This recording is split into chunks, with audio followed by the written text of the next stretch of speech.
बेटा हम block chapter 2 के ब्लॉक क्वेश्चन कर रहे हैं। फर्स्ट ब्लॉक का क्वेश्चन क्या कह रहा है कि तुम्हें 3 टेस्ट ट्यूब दिया गया है, ठीक है। एक टेस्ट ट्यूब में डिस्टिल वाटर है, दूसरे में एसिडिक और तीसरे में बेसिक सॉल्यूशन में।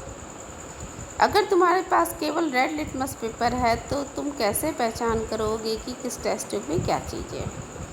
तो बच्चों हम जानते हैं जो रेड लिटमस पेपर होता है वो ब्लू में किस में चेंज होता है, बेसिक सॉल्यूशन में। बेस में रेड लिटमस ब्लू में बन जाता है। तो तीनों में हम पहले रेड लिटमस पेपर डाल देंगे, ठीक है ना। जिसमें उसका कलर ब्लू हो जाएगा वो हमारा बेसिक सॉल्यूशन हो गया। अब हमारा रेड लिटमस पेपर किसमें बदल गया बच्चों, ब्लू में। अब इस ब्लू लिटमस पेपर को बचे हुए 2 सॉल्यूशन में डालेंगे, जिसमें इसका कलर ब्लू लिटमस से रेड हो गया वो एसिडिक सॉल्यूशन हो गया, और जिसमें लिटमस पेपर का कोई इफेक्ट नहीं पड़ा वो हमारा क्या हो गया, डिस्टिल वाटर हो गया।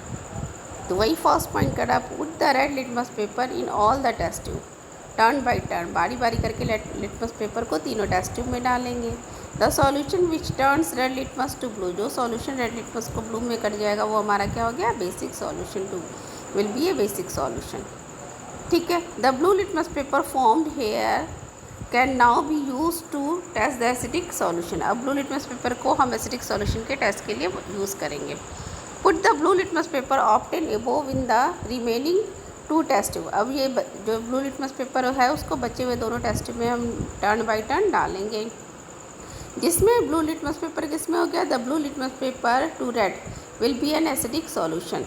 द सॉल्यूशन जिसमें ब्लू लिटमस पेपर रेड में हो गया वो एसिडिक सॉल्यूशन हो गया। थर्ड पॉइंट क्या करा, the solution which has no effect on alien litmus paper, ऐसा सॉल्यूशन जिस पर लिटमस पेपर का कोई इफेक्ट नहीं पड़ेगा वो हमारा क्या हो गया, डिस्टिल वाटर।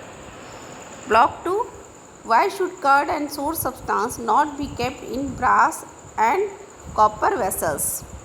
कह रहा है जो खट्टी चीज़ें होती है, दही होती है, उनको ब्रास और कॉपर के बर्तनों में क्यों नहीं रखते, क्योंकि ब्रास और कॉपर जो होता है खट्टी चीज़ों से रिएक्ट कर लेता है। दही या खट्टी चीज़ों में एसिड होता है, वो एसिड के साथ जब रिएक्ट करता है तो ऐसा सब्सटेंस बनाता है जो पॉइजनस होता है और हेल्थ के लिए हार्मफुल होता है। यही कारण है उनको हम ब्रास और कॉपर के वेसल में नहीं रखते।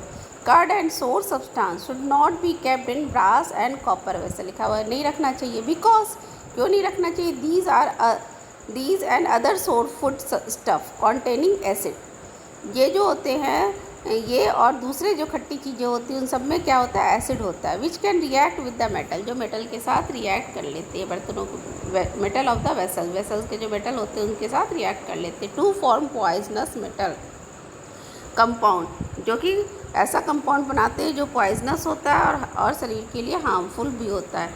इसीलिए वो क्या कहते हैं कि उनको ऐसे बर्तनों में नहीं रखना चाहिए। किसमें नहीं रखना चाहिए, जिसमें कि क्या हो बच्चों, खट्टी चीज़ें और दही हो, उनको ऐसे बर्तनों में नहीं रखना चाहिए, ठीक है। नेक्स्ट क्वेश्चन है, एक मिनट,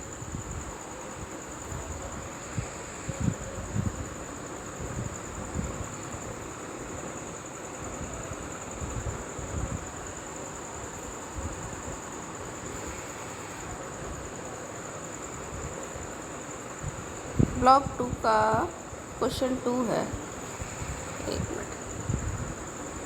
क्वेश्चन 2 क्या करा, which gas is usually liberated when acid react with metal, ठीक है। कह रहा है जब एसिड मेटल के साथ रिएक्ट करता है तो कौन सा गैस देता है, बेटा पहले बताई थी, हाइड्रोजन गैस देता है। Hydrogen gas is liberated when acid react with metal. इसको कैसे आप प्रूव करोगे, यहाँ पे उसके लिए क्या दे रखा है, इसको प्रूव करने के लिए दे रखा है कि हम क्या करेंगे कि let the apparatus as shown in the figure में जैसे अपरेटस दिखाया गया वैसे अपरेटस को सेट कर लेते हैं। और हमने मेटल के रूप में यहाँ पे जिंक लिया है और जिंक के अंदर क्या ऐड कर देते हैं, हाइड्रोक्लोरिक एसिड।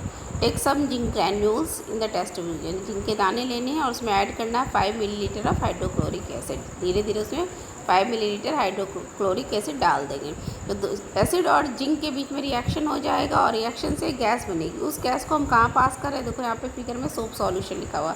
सोप सॉल्यूशन के पास करेंगे तो हाइड्रोजन गैस बबल्स बनाएगा सोप का, और इस सोप बबल्स के पास अगर हम बर्निंग कैंडल को ले जाते हैं तो पॉप साउंड क्रिएट करेगा। पॉप साउंड ही टेस्ट करता है रिएक्शन, ठीक है। अगर पॉप साउंड निकल रहा है तो यानी ये गैस जो है हाइड्रोजन गैस है। The reaction of zinc granules with dilute H2SO4 and testing for hydrogen gas by burning candle, हम burning candle की मदद से करते हैं। Hydrogen is not soluble in water. When pass through soap solution it get trapped into bubbles. Bubbles में trapped हो जाता है और जैसे ही फिर इसके पास बर्निंग कैंडल को ले जाते हैं तो कैसा साउंड निकालता है बच्चों? पॉप साउंड निकाल देता है। ठीक है ना।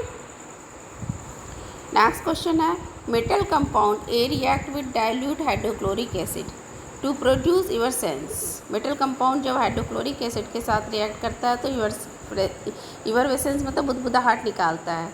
ठीक है। और ये जो गैस जो निकलती है वो क्या करती है? एक्सटिंग्यूश ए बर्निंग कैंडल, मतलब बर्निंग कैंडल मतलब जलती हुई मोमबत्ती को बुझा देती है। इसके लिए केमिकल रिएक्शन करना और इसमें क्या कंपाउंड, तो जलती हुई चीज़ों को कौन सी गैस बुझाने का काम करती है? Carbon dioxide gas. और एसिड के साथ क्या रिएक्ट करता है जब कार्बन डाइऑक्साइड गैस बनाता है? तो हमने पढ़ा था मेटल कार्बोनेट और मेटल बाइकार्बोनेट जब किसी एसिड के साथ रिएक्ट करता है तो कार्बन डाइऑक्साइड गैस बनाता है। तो यहाँ पे एक कंपाउंड का नाम साथ में लिख रखा है कि इसमें एक कंपाउंड जो लास्ट में बनता है ना, देखो रिएक्शन लिख रखा है if one of the compound formed is calcium chloride. एक कंपाउंड हमारा अगर कैल्शियम क्लोराइड हो तो हम इक्वेशन में देखेंगे, देखो क्या क्या चीज़ बन रहा है? CaCl2 बन रहा है, कार्बन डाइऑक्साइड और वाटर बनता है। ये हमें पता है कि मेटल कार्बोनेट और बाइकार्बोनेट जब एसिड के साथ रिएक्ट करता है तो साल्ट बनाता है, कार्बन डाइऑक्साइड और वाटर बनाता है। इसमें एक कंपाउंड का नाम कैल्शियम क्लोराइड है तो ऑटोमेटिक है कैल्शियम का क्या होगा? कार्बोनेट होगा। यहाँ पे इसलिए कैल्शियम कार्बोनेट या बाइकार्बोनेट हम लोग ले सकते हैं। तो मैंने कैल्शियम कार्बोनेट से रिएक्शन को लिखा है CaCO3 + 2HCl CaCl2 CO2 + H2O। ठीक है ना। नेक्स्ट क्वेश्चन में आ जाओ। ब्लॉक थर्ड है why do HCl HNO3 ETC so acidic character in aqueous solution? Why solution of compound like alcohol and glucose do not show acidic character? HCl और HNO3 जो aqueous solution में जब इनको हम dissolve करते बनाते हैं ना, इनका एक्वस सॉल्यूशन मतलब इनको पानी में घोलते हैं तो ये H+ आयन में ब्रेक डाउन कर देता है, तो H+ आयन देता है जिसके कारण एसिडिक कैरेक्टर इनका शो होता है। लेकिन जो ग्लूकोज और एल्कोहल है वो H+ आयन नहीं देता है। उनका सॉल्यूशन बनाते हैं तो भी ये H+ आयन प्रोड्यूस नहीं करता है, इसीलिए एसिडिक कैरेक्टर शो नहीं करते। तो वही लिख रखा है H+ ion in aqueous solution are responsible for acidic character. किसी का एक्वस सॉल्यूशन है और उसमें H+ आयन है तो एसिडिक कैरेक्टर को दिखाएगा वो। HCl HNO3 ETC give H+ ion in water. Hydrochloric acid और नाइट्रिक एसिड जो होता है वो H+ आयन देता है वाटर में। Alcohol and glucose do not give H+ ion, लेकिन एल्कोहल और ग्लूकोज नहीं देता है, इसीलिए alcohol and glucose do not show acidic character, इसलिए वो एसिडिक कैरेक्टर को नहीं दिखाते हैं। Why does an aqueous solution of an acid conduct electricity? उसी तरह वही सेम क्वेश्चन वही हो गया। एसिड का एक्वस सॉल्यूशन कंडक्ट क्यों करता है इलेक्ट्रिसिटी को? तो बताई थी एसिड जो होता है एक्वस सॉल्यूशन में H+ आयन देता है, जहाँ पे चार्ज पार्टिकल होते हैं वो इलेक्ट्रिसिटी को कंडक्ट करते हैं। तो वही लिख रखा है the aqueous solution of an acid conduct electricity due to the presence of charge particle called ions in it. वो चार्ज पार्टिकल देते हैं, यहाँ पे कौन सा charge particle? It gives H+ ion, ये भी लिख सकते हैं हम एक लाइन। ठीक है ना बेटा। तो इस तरह मेन रीज़न इसका क्या होता है कि वो H+ आयन देते हैं, इसके कारण ही ऐसा होता है। अगर H+ आयन नहीं देंगे तो ये कंडक्ट नहीं करेगा। नेक्स्ट क्वेश्चन है why does dry HCl gas not change the colour of dry litmus paper? Dry HCl gas जो होता है ड्राई लिटमस पेपर के कलर को क्यों नहीं चेंज करता? तो मैंने बताया था जो HCl होता है वो ड्राई कंडीशन में H+ आयन नहीं देता, एक्वस सॉल्यूशन में देता है। अगर हम लिटमस पेपर भी ड्राई रखते हैं तो उसको वाटर कहीं भी नहीं मिलता और वाटर नहीं मिलता तो H+ आयन नहीं देता, और H+ आयन नहीं देता वो तो कलर चेंज नहीं दिखाएगा। एसिड कलर चेंज कब दिखाता है? जब उसका एक्वस सॉल्यूशन बनता है। इसीलिए dry HCl gas does not give H+ ion, H+ ion नहीं देता है, and therefore does not change the colour of dry litmus paper. Litmus paper भी ड्राई है, वहाँ भी इसको पानी नहीं मिला तो H+ आयन प्रोड्यूस नहीं कर पाता है। नेक्स्ट क्वेश्चन है while diluting an acid why is it recommended that the acid should be added to water and not water to the acid? यानी जब हम एसिड को डाइल्यूट करते हैं उसमें पानी मिलाते हैं तो ये आपको कहा जाता है कि acid should be added to water, water के अंदर धीरे धीरे एसिड को डालो, and not water to the acid, बल्कि एसिड के अंदर वाटर को नहीं डालो। यानी पहले वाटर लो और फिर उसमें धीरे धीरे एसिड डालना चाहिए कहा जाता है, ना कि पहले एसिड ले लो और फिर उसमें पानी डालो। पहले क्या लेना चाहिए? वाटर लेना चाहिए। ऐसा क्यों कहते हैं?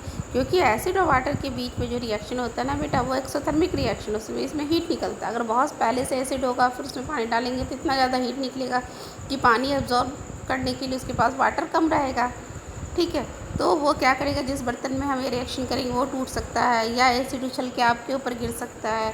तो अगर हम पहले बहुत सारा पानी लेंगे, उसमें थोड़ा थोड़ा करके एसिड डालेंगे, तो क्या होगा, जो हीट निकलेगा उसको पानी एब्जॉर्ब कर लेगा और ब्लास्ट नहीं होगा, ठीक है। क्योंकि रिएक्शन कैसा होता है, एक्सोथर्मिक होता है, इसीलिए। वाइल डाइल्यूटेड, अब उसी का आंसर देखो, इसी चीज़ को एक्सप्लेन किया गया। While diluting an acid it is recommended that the acid should be added to water. Water के अंदर एसिड को ऐड करना चाहिए, not water to the acid, because if water is added to concentrated acid, अगर concentrated acid के अंदर हम पानी को डालेंगे टू डाइल्यूटिंग इट, उसको डाइल्यूट करने के लिए, then a large amount of heat is evolve. अगर ऐसा करते हैं, पहले एसिड लेते हैं फिर पानी डालेंगे, तो उसमें इतना ज़्यादा हीट निकलेगा एट वंस, एकाएक। This heat change some of the water to steam, वो हीट जो होगा कुछ पानी को स्टीम में भी बदल सकता है, एक्सप्लोसिवली, उससे एक्सप्लोशन भी हो सकता है, विच कैन स्प्लैश, उससे एसिड उछल के स्प्लैश भी हो सकता है। The acid on one's face और clothes and cause acid burn, और जिससे एसिड बर्न हो सकता है, ठीक है। इसीलिए ऐसा करने से मना किया जाता है। How is the concentration of hydronium ion affected when the solution of an acid is dilute. जब किसी एसिड के सॉल्यूशन को डाइल्यूट कर देंगे, यानी एसिड को पतला कर देंगे, तो हाइड्रोनियम आयन जो H3O+ आयन होता है, उसके कंसंट्रेशन पे क्या इफ़ेक्ट करेगा। तो एसिड को पतला कर रहे हैं तो उसमें बहुत सारा पानी डाल रहे हैं, तो पर लीटर वॉल्यूम उसका बढ़ जा रहा है, वॉल्यूम बढ़ रहा है, लेकिन जो अमाउंट है H+ का तो वही रहेगा, ठीक है। तो इसीलिए उसका जो कंसंट्रेशन है वो क्या हो जाएगा, कम हो जाएगा पर litre volume. When a given amount of an acid is added to water, then there is a fixed number of hydronium ion। उस एसिड के अंदर हाइड्रोनियम आयन तो फिक्स है, केवल पानी को बढ़ा रहे हैं। पर वॉल्यूम ऑफ द सॉल्यूशन, पर वॉल्यूम सॉल्यूशन उसका हाइड्रोनियम आयन तो फिक्स है, तो इसलिए ऑन डाइल्यूशन जब ज़्यादा पानी डाल देंगे तो H+ की संख्या तो वही रहेगी, इसलिए the number of hydronium ion पर वॉल्यूम डिक्रीजेज, इसलिए per unit volume hydronium ion का जो संख्या वो कम हो जाएगा, एंड कंसंट्रेशन डिक्रीज, इसलिए उसका कंसंट्रेशन भी क्या हो जाएगा, डिक्रीज़ कर जाएगा। यानी किसी एसिड के अंदर ज़्यादा पानी डाल देते हैं तो पर यूनिट वॉल्यूम जो हाइड्रोनियम आयन का कंसंट्रेशन होता है वो क्या हो जाता है, हम कहेंगे डिक्रीज़ हो जाता है। How is the concentration of hydronium ion affected when excess base is dissolve in a solution of sodium hydroxide. अब कोई सॉल्यूशन है सोडियम हाइड्रोक्साइड का, इसमें उल्टा करा है, हाइड्रोनियम आयन के OH- बेस के कंसंट्रेशन पे क्या इफेक्ट पड़ेगा। जब पानी की जगह अब इसमें बेस ज़्यादा डाल रहे हैं, ठीक है, वहाँ पानी डाल रहे हैं तब इसमें बेस ज़्यादा डालेंगे, तब OH- आयन पे क्या इफेक्ट पड़ेगा। तो OH- आयन का कंसंट्रेशन यहाँ पे क्या हो जाएगा, बढ़ जाएगा, क्योंकि हम बेस डाल रहे हैं ना कि पानी डाल रहे हैं। तो बेस और ज़्यादा डाल रहा है, पानी का वॉल्यूम तो वही है, तो per unit volume OH ion का कंसंट्रेशन क्या हो जाएगा बच्चों, यहाँ पे बढ़ जाएगा। यानी पानी ज़्यादा डालेंगे तो कंसंट्रेशन घटेगा, बेस या एसिड डालेंगे तो ज़्यादा डालेंगे तो कंसंट्रेशन बढ़ जाएगा। When base is dissolved in sodium hydroxide solution, its hydroxide ion increase, but it will reach saturation at some points। अगर saturation पर पहुँच जाता है, after saturation point hydroxide ion concentration is not affected even after adding base further। लेकिन saturated solution होने के बाद उसमें कंसंट्रेशन की संख्या ज़्यादा नहीं दिखाएगा, ठीक है। अब आ जाओ नेक्स्ट ब्लॉक 4 में, you have the solution A and B, the pH of solution A is 6, pH of solution B is 8, which solution has more hydrogen ion concentration, which of these acidic and which one is basic, ठीक है। अब pH एक का क्या दे रखा 6 और दूसरे का क्या दे रखा 8, तो pH वैल्यू कम है, यानी कि 7 से कम वाला एसिड होता है और 7 से ज़्यादा वाला बेस, तो 6 वाला क्या है, एसिड है, और एसिड के पास क्या होता है, हाइड्रोजन आयन कंसंट्रेशन ज़्यादा होता है। तो वही लास्ट का देखो कंक्लूजन देखे, solution of A will have a higher hydrogen ion concentration, A का ज़्यादा हाइड्रोजन आयन कंसंट्रेशन हो, क्योंकि ए हमारा क्या है, एसिडिक सॉल्यूशन है, ठीक है। In addition solution 8 will be the base and A will be acidic, क्योंकि यहाँ पे बी क्या है हमारा बेसिक और ए क्या है एसिडिक है। What effect does the concentration of H plus ion have on the nature of the solution? किसी नेचर के सॉल्यूशन पे H प्लस आयन कंसनट्रेशन का क्या इफेक्ट पड़ता है? Hydrogen ion concentration decide the nature of solution, क्योंकि H plus ही decide करता है सॉल्यूशन का नेचर क्या होगा। अगर H प्लस बहुत ज़्यादा है तो एसिडिक सॉल्यूशन हो जाएगा, H प्लस की संख्या कम जैसे होती चली जाएगी वो बेसिक सॉल्यूशन होता चला जाएगा धीरे धीरे, ठीक है। तो H प्लस पे डिपेंड करता है कि वो एसिड बेस या न्यूट्रल होगा।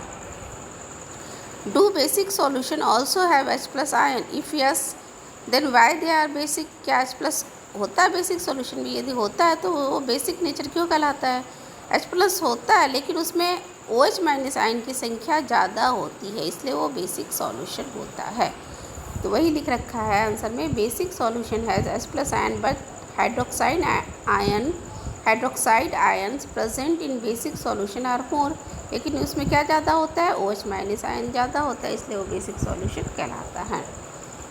Under what soil condition do you think a farmer would treat the soil of his field with quicklime? Quicklime क्या होता है? बेसिक होता है। तो कब उसमें चूना डालेगा, कब उसमें यानी वो बेस डालेगा? जब वह उसका सॉइल क्या हो? एसिडिक नेचर का, यानी उसकी मिट्टी में एसिड की मात्रा ज़्यादा हो जाएगी, तभी वो अपनी मिट्टी में क्या डालेगा? चूना डालेगा, स्लैक्लाइम डालेगा या चौक डालेगा, कैल्शियम कार्बोनेट डालेगा। जब उसकी मिट्टी में किस चीज़ की मात्रा ज़्यादा हो जाए? एसिड की मात्रा हो जाए, यानी जब उसकी मिट्टी की pH वैल्यू 7 से कम हो जाए। What is the common name of compound CaOCl2? Calcium oxychloride इसका केमिकल नेम है, और इसका कॉमन नेम क्या होता है बच्चों? Bleaching powder. Name the substance which on treatment with chlorine yield bleaching powder, chlorine के साथ कौन रिएक्ट करता है, ब्लीचिंग पाउडर देता है? तो हम बताएंगे कैल्शियम हाइड्रोक्साइड, ठीक है। Name the sodium compound which is used for softening hard water को सॉफ्ट करने के लिए किसका इस्तेमाल करते हैं? सोडियम कार्बोनेट का इस्तेमाल किया जाता है। What will happen if A solution of sodium hydrogen carbonate is heated? Give the equation of the reaction लिखना है। सोडियम हाइड्रोजन कार्बोनेट को देखो, यानी HCO3 को हीट करना है तो क्या दे रहा है बच्चों? सोडियम कार्बोनेट, कार्बन डाइऑक्साइड और वाटर दे रहा है, ठीक है। तो ये ब्लॉक 4 तक आपके सारे क्वेश्चन हो गए। क्वेश्चन 5 एक और रह गया। Right an equation two show the reaction between plaster of Paris and water. Plaster of Paris और वाटर जब आपस में रिएक्ट करते हैं तो जिप्सम बना देता है, ठीक है। प्लास्टर ऑफ पेरिस का फॉर्मूला होता है calcium sulphate into half H2O, जिसको कैल्शियम हेमीहाइड्रेट कहते हैं। वाटर के साथ रिएक्ट कर लेता है तो जिप्सम बनाता है। जिप्सम का फॉर्मूला यहाँ प्लस का निशान आएगा, सॉरी बच्चों डॉट आएगा यहाँ पे, कैल्शियम सल्फेट इंटू 2H2O, क्योंकि 2 मॉलिक्यूल वाटर ऑफ क्रिस्टलाइजेशन से जुड़ा होता है। इसमें ये मिस्टेक है, CaSO4 डॉट का निशान देना, जैसे यहाँ पे डॉट दिया हुआ है 2H2O, ठीक है बेटा। ओके चलो आपका ये कंप्लीट हो गया बच्चों।